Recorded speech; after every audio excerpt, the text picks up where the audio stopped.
Good guys, you're my Aristotle here. It has been 3 weeks since I received this AD100Pro. Just want to share with you guys some of my experience using this fantastic light. The other day I was catching up with my longtime friend Akira for coffee. After the coffee, we decided to walk around the city randomly. Just decide to shoot whatever comes in our way. Just what I do with every single my photo shoots is I always give myself a little challenge, if that makes sense, to hopefully stimulate my creativity. The challenge I give to myself in this particular photo shoot is to create at least 2 different looks in the same location. So of course I started with trying without flash vs with flash kind of photos.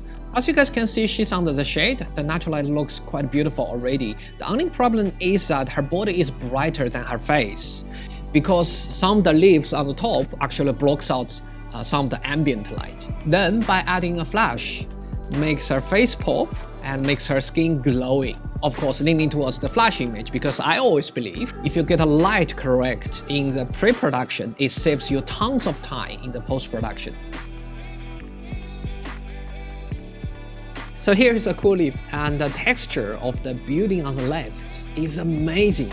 The only problem is if I expose for the sky, Akira will be a bit dark in the image. So I added one AD100Pro on each side, bounce off the ceiling to make Akira stand out in the image. So AD100Pro is so small that I get to place the lights directly on the lift handle rather than using any light stand.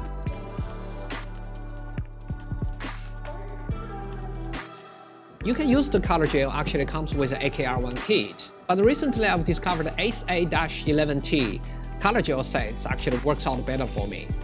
You see, you can easily attach the gel with the magnetic. So it's quite nice and easy. And because the gel itself is so thin, you can actually attach multiple gels with no issue. As you can see, it was cloudy then, so I added a flash to mimic a pocket of sun to make her hair stand out from the background. Because it's a forecast day, the light is coming right above and make her skin looks quite beautiful already. I purposely asked her to tilt her face up, so she wouldn't have any deep shadows under her eyes or nose. The face up pose works for Akira because she is gorgeous with all angles. Problem is camera angle lower than eye level doesn't necessarily work for every single person, especially for the people who has bigger jawlines. So I thought, why don't we try something crazy by placing a light under her nose as a fill light to get rid of the shadows. To me, the second image leaning more towards the fashion and the editorial look, and the catch light in her eyes makes the world of a difference. See? Even we all agree that light from below is a dangerous thing to do, it does work from time to time, isn't it? Something I learned from my years of experience. Don't let people tell you what's the right or wrong thing to do. In photography world, you stick with your style and keep on experimenting around. Taking the risk is the most exciting part of being a photographer. So there are 2 coffee shops, one with a white background, another one with a black background. I thought it would be interesting to try how to lead for different background.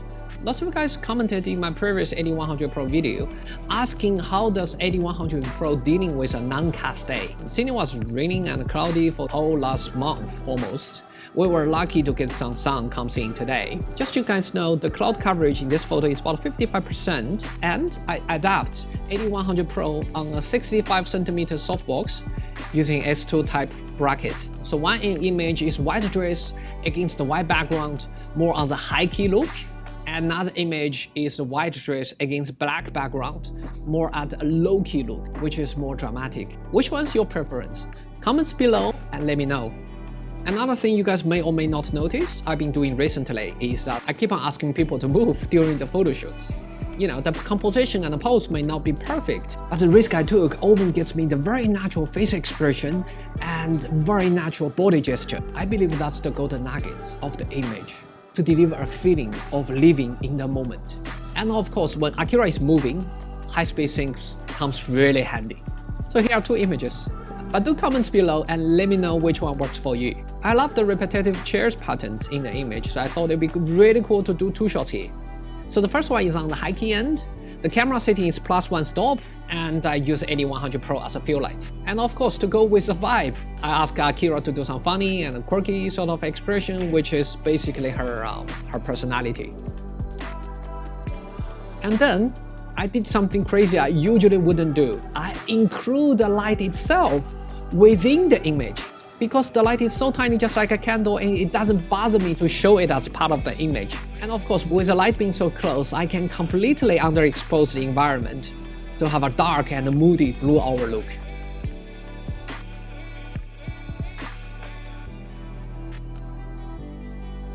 It is amazing how much difference we can achieve simply by changing the camera exposure.